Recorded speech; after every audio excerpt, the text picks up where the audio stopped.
Vânia, me diz uma coisa, com todo esse controle, toda essa necessidade, quão sensíveis são os alimentos, qual que é a maior preocupação no serviço de alimentação em relação a todos esses controles? Bom, Felipe, a maior preocupação é que os alimentos não sejam veiculadores de doença, que nós chamamos de doenças transmitidas por alimentos, as DTAs.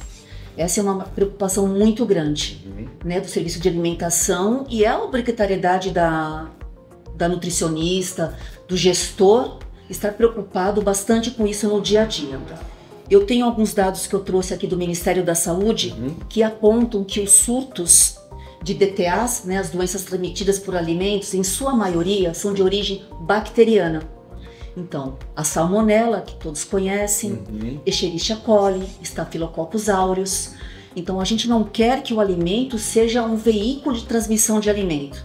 Por isso que o controle de qualidade e segurança do alimento é imprescindível. Entendi. Né? E essas doenças, ou alguma delas, isso é comum? Acontece? Isso é real ou a gente tá pondo medo? Nada, acontece muito. Eu trouxe dados aqui, Felipe, do Ministério da Saúde, no período, eu até trouxe anotadinho para não falar nenhum dado incorreto. Excelente, excelente. No período de 2007 a 2020, como eu falei, dados do Ministério da Saúde, foram notificados por ano uma média de 662 surtos por ano de DTAs.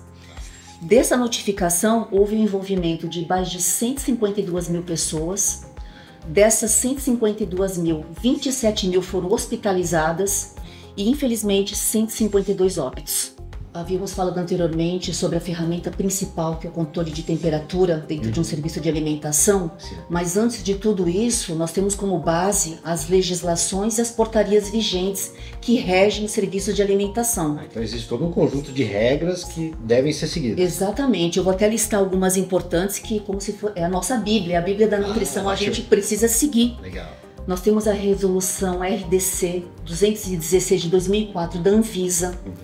Temos a portaria estadual CVS 5 de 2013, a portaria 2619 de 2011, que é do município de São Paulo. Certo. Todas elas, Felipe, regem as boas práticas, o controle higiênico sanitário, os procedimentos operacionais padronizados, que são os POPs. Né, nós nos baseamos pelo Manual de Boas Práticas de Fabricação, que são documentos essenciais dentro de um serviço, e tudo isso a gente se baseia pelas normas técnicas que são regidas por essas portarias. Entendi. E essas normas, imagino que dão todas as melhores práticas, o passo a passo, tudo, e aí tem aqueles controles que você falou da temperatura, quantos alimentos devem ter os limites de temperatura, como devem ser armazenados, tem todo esse detalhe. Exatamente, Felipe. São essas legislações que dão todos os parâmetros e as diretrizes, como controle de temperatura, a temperatura do alimento sendo preparado, sendo distribuído, sendo pré-preparado. Então, toda essa legislação que nós temos, que é obrigatório, né, serem seguidas, né?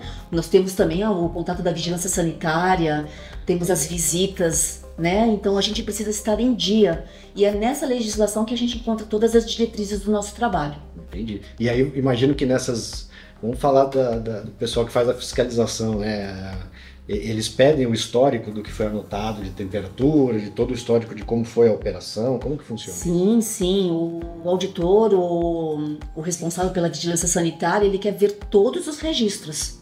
Ele quer ver registro de temperatura, de recebimento de mercadoria, temperatura de equipamento, coleta de amostras, que é super importante, a coleta de amostras, saúde de colaborador, Entendi.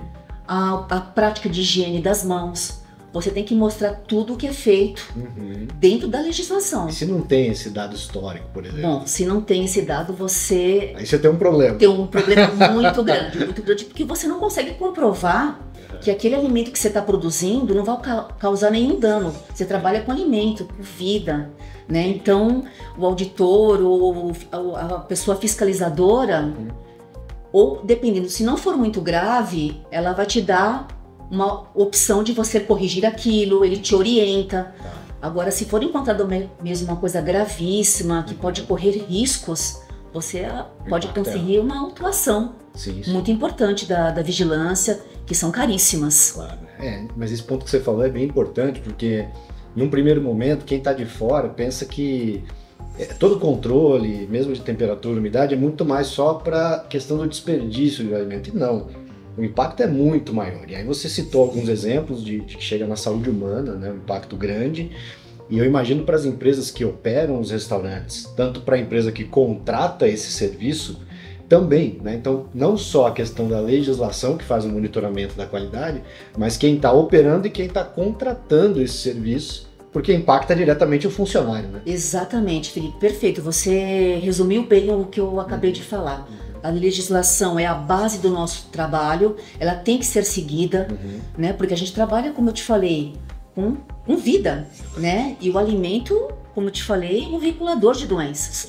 Então a gente tem que estar realmente com tudo muito controlado dentro de um serviço de alimentação. E quando eu falo serviço de alimentação, eu não só me refiro a grandes hospitais, a uma indústria, um comércio, um restaurante que você vai almoçar na hora do teu trabalho, né? Todas as pessoas que têm um negócio voltado à alimentação têm a obrigatoriedade de estar atento a tudo isso. Entendi, perfeito.